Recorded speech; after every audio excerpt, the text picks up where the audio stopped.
आज हम आप लोगों को जो सिखाने जा रहे हैं वो क्या है, रेखीय वेग एवं कोणीय वेग में संबंध स्थापित करना। ठीक है, ये रेखीय वेग क्या होता है, कोणीय वेग क्या होता है, वो आप लोग समझ लो। रेखीय वेग होता है बाबू एक सरल रेखा पर, रेखीय वेग का मतलब होता है एक सरल रेखा पर चलने वाली किसी वस्तु का जो वेग होता है ना, उसको हम लोग रेखीय वेग कहते हैं। ठीक है, और कोणीय वेग जो होता है वो वृत्ताकार पथ पर, वृत्ताकार पथ पर इकाई समय में तय की गई कोणीय विस्थापन को, ठीक है, इकाई समय में तय की गई कोणीय विस्थापन को क्या कहते हैं, कोणीय वेग कहते हैं। कोणीय विस्थापन तो मैंने आप लोगों को बता दिया है, एक बार फिर से मैं बताने की कोशिश कर रहा हूँ कोणीय विस्थापन को। कोणीय विस्थापन क्या है, तो वृत्ताकार पथ पर, वृत्ताकार पथ पर प्रारंभिक स्थिति और अंतिम स्थिति, जैसे मेरी गाड़ी यहाँ थी अब यहाँ चली गई, तो जब प्रारंभिक से अंतिम जाएंगे तो केंद्र पर एक कोण बनेगा, है ना। प्रारंभिक और अंतिम स्थिति के कारण केंद्र पर जो कोण बनता है उसी को हम कोणीय विस्थापन कहते हैं। क्या कहते हैं आप, कोणीय विस्थापन, कोणीय विस्थापन कहते हैं। और इकाई समय में मतलब ये जितना समय लग रहा है यहाँ से यहाँ तक जाने में, या यूं कह लो कि कोणीय विस्थापन को बनने में, हाँ, कोणीय विस्थापन को सूचित हम लोग थीटा से करते हैं। किस चीज से करते हैं, थीटा से। ये थीटा जितना समय में बन रहा है, ठीक है ना, वही क्या कहलाता है, कोणीय वेग कहलाता है। क्या कहलाता है, कोणीय वेग कहलाता है। आइए अब हम लोग पॉइंट पे, आपको रेखीय वेग एवं कोणीय वेग के बीच संबंध दिखाना था, तो मैंने पहले आप लोगों को रेखीय वेग समझाया है और कोणीय वेग समझाया है। रेखीय वेग क्या है, तो एक सरल रेखा पर चलने वाली वस्तु की जो गति होती है, वस्तु की जो वेग होती है, वो रेखीय वेग कहलाता है। और वृत्ताकार पथ पर, वृत्ताकार पथ पर प्रारंभिक स्थिति और अंतिम स्थिति के बीच जो कोण बनता है केंद्र पर, उसको कोणीय विस्थापन कहते हैं, जिसको हम सूचित किससे करते हैं, थीटा से। और इस थीटा को बनने में प्रति इकाई समय में, प्रति इकाई समय में जो कोण बन रहा है केंद्र पर बाबू, जो कोणीय विस्थापन उत्पन्न हो रही है बाबू, उसी को हम क्या कहते हैं, कोणीय वेग कहते हैं। कोणीय, आप ऐसे याद रख सकते हो, ओनली फॉर वेग, वेग के लिए परिभाषा था इकाई समय में तय की गई विस्थापन को वेग कहते हैं। यहाँ सिर्फ कोणीय लग गया, वेग के साथ क्या लग गया, वेग के साथ क्या लग गया, कोणीय, वेग के साथ कोणीय लग गया, तो हम बोलेंगे इकाई समय में तय की गई कोणीय विस्थापन को कोणीय वेग कहते हैं। कोई दिक्कत है क्या, इकाई समय में तय की गई विस्थापन को वेग कहते हैं। यहाँ वेग की बात नहीं हो रही, कोणीय वेग की बात हो रही है। तो इकाई समय में तय की गई कोणीय विस्थापन क्या कहते हैं, कोणीय वेग कहते हैं। क्या कहते हैं, चलिए कम टू पॉइंट। हमें जो दिखाना है वो रेखीय वेग और कोणीय वेग में संबंध दिखाना। हम क्या करेंगे, मान लेते हैं, माना कि वृत्ताकार पथ पर, वृत्ताकार पहले कोणीय वेग का काम कर लेते हैं लोग, ठीक है ना, उसके बाद हम रेखीय वेग का काम करेंगे। माना कि वृत्ताकार पथ पर कोई वस्तु t समय में, t समय में एक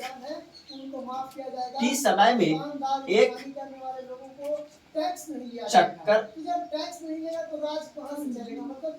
पूरा, माना कि वृत्ताकार पथ पर कोई वस्तु t समय में एक चक्कर पूरा करता, मतलब ये वृत्ताकार पथ है, ये वृत्ताकार पथ है, यहाँ से कोई चलना शुरू किया है इंसान, है ना, कोई वस्तु, और वो एक चक्कर जो पूरा कर रहा है,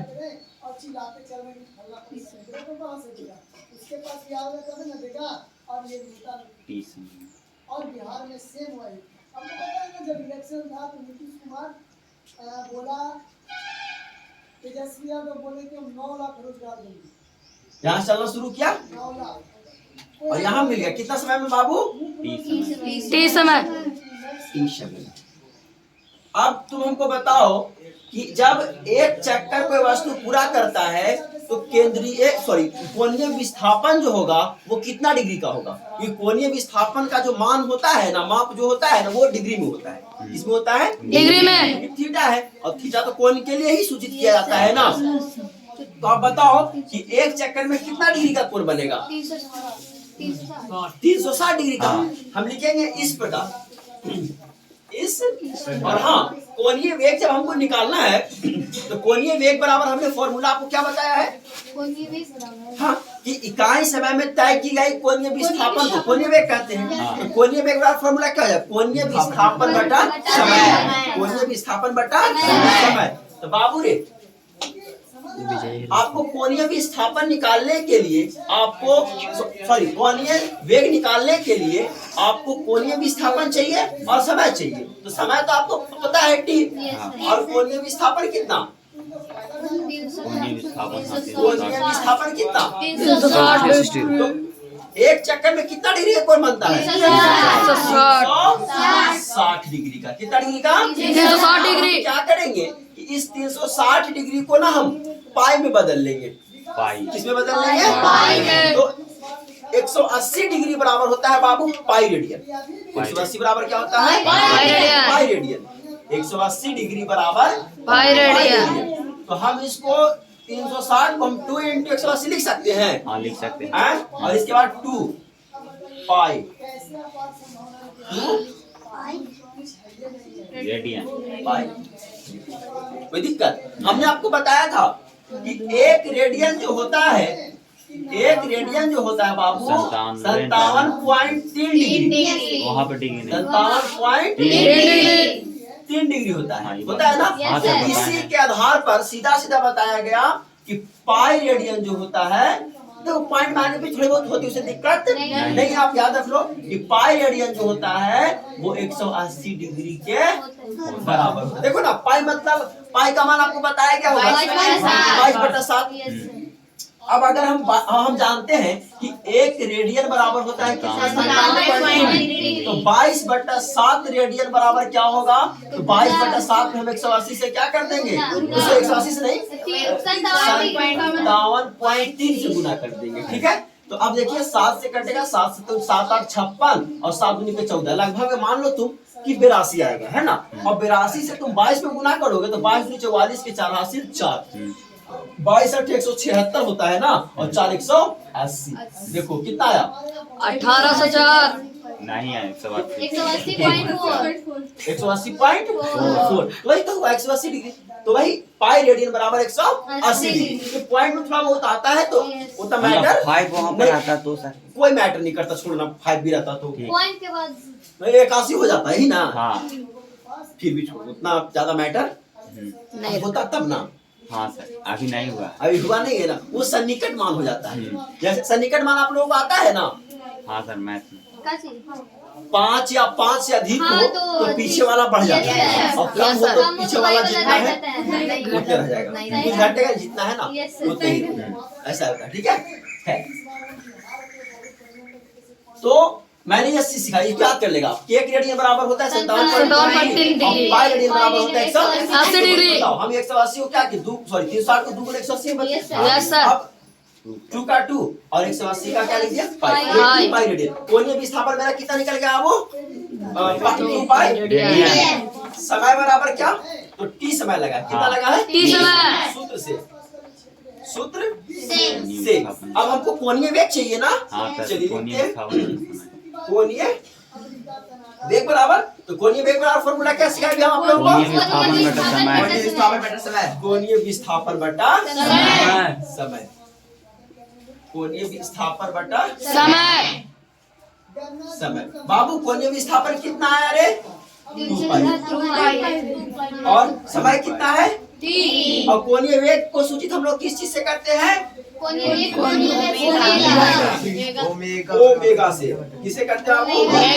oh my God, omega, oh my God, omega. Yes sir. ठीक है, ओमेगा, मेगा। ओमेगा से सूचित करते हैं किसको? कोणीय वेग को। इसको हम देते हैं इक्वेशन फर्स्ट, इक्वेशन। अब बच्चों, हाँ ये फर्स्ट है। अब आप लोगों को लग रहा होगा कि सर आप पाई के चक्कर में परेशान क्यों है सर? पाई के चक्कर में आप क्यों परेशान है? हाँ। तो पाई के चक्कर में हम परेशान इसलिए हैं कि जब इस वृत्ताकार पथ पर अगर हम कुल दूरी निकालेंगे हाँ तो जो घेरा होगा वही ना दूरी होगा। हाँ सर। ये तो आपने कोणीय विस्थापन निकाला हाँ है। अब हमको जाना है सरल रेखा पर, तो सरल रेखा में अगर इसकी दूरी पता करेंगे हम तो क्या होगा? घेरा, तो घेरा कितना होगा? 2 पाई आर होगा ना। हाँ सर। इसीलिए हम पाई के लिए परेशान हैं। अच्छा, ठीक है ना, समझ गया। बात समझ गए आप लोगों हाँ को? सर। अब इस पथ को हम क्या करते हैं, इस वृत्ताकार पथ को क्या करते हैं कि सरल रेखा में बदल देते हैं। हाँ। अब इसको हम सीधा रेखा बना दिए। तो बाबू मान लो ये सरल रेखा की लंबाई AB है, ठीक है ना। तो ये AB की लंबाई कितनी होगी? तो ये वृत्ताकार जो पथ है उसी को तो हम फैला किए हैं। तो ये जो घेरा होगा वही ना इसका लंबाई होगा। और वृत्त का जो घेरा होता है मेरे भाई वो क्या होता है? 2 पाई आर। मतलब वृत्त का घेरा बोले तो वृत्त की जो परिधि होती है वो क्या है? और एक चक्कर लगाने में समय कितना लगा है? T लगा है ना।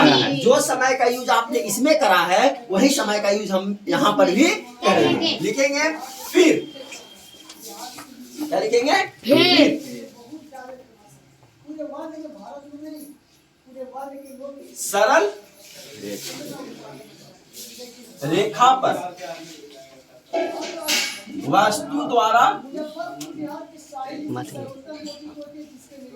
तय की गई दूरी बराबर, तो सरल रेखा पर वस्तु द्वारा तय की दूरी कितना हो जाएगा? तो वृत्ताकार पथ पर एक चक्कर लगाया है ना, वृत्त का जो घेरा होगा, वृत्त का जो घेरा होगा वही ना सरल रेखा पर दूरी होगा। तो वृत्त का घेरा कितना को कहते हैं बाबू? 2 pi R. 2 pi R. 2 pi R. एक बात बोले तुमको, यहाँ पर आर आ गया ना। आर के बारे में पहले से थोड़ा सा हम डिस्क्राइब आपको कर देते हैं। यहाँ पर लिख लो, माना कि आर त्रिज्या वाले, ऐसे जोड़ लो, आर त्रिज्या वाले, आर त्रिज्या वाले वृत्ताकार पथ पर, ठीक है। अब तो समझ में आ गया आर क्या है? आर क्या है मेरे भाई? त्रिज्या, ठीक है ना। तो वृत्ताकार पथ पर अगर दूरी निकालना है तो हम जानते हैं वृत्त का जितना घेरवा रहेगा उतना ना चलेगा वो। तो घेरा है कितना? 2 पाई आर। तो सरल रेखा में, ये सरल रेखा पर वस्तु की जो दूरी हो जाएगी वो कितनी हो जाएगी? आर। और समय कितना हो जाएगा? T। समय बराबर क्या हो जाएगा? T। सूत्र से कुछ हमें मिटाना पड़ेगा। ऊपर वाला नहीं, मिटा देता हूँ मैं, ठीक है। पाई वाला ना लिखे हैं लेकिन, हाँ वो वाला रह जाएगा। हाँ तो लिख लीजिएगा ना, अच्छा, ठीक। बोल देंगे फिर हम, ठीक है। अभी सोच रहा हूँ मैं लगातार ही वीडियो बना दूँ। चलिए अब सूत्र से तो सरल रेखा पर कोणीय वेग थोड़ी नहीं होता। कोणीय वेग तो वृत्ताकार पथ पर होता है। हमको रेखीय वेग चाहिए अब ना। रेखीय वेग बराबर रेखीय वेग बोलो या ओनली फॉर वेग बोलो बाबू, सेम है।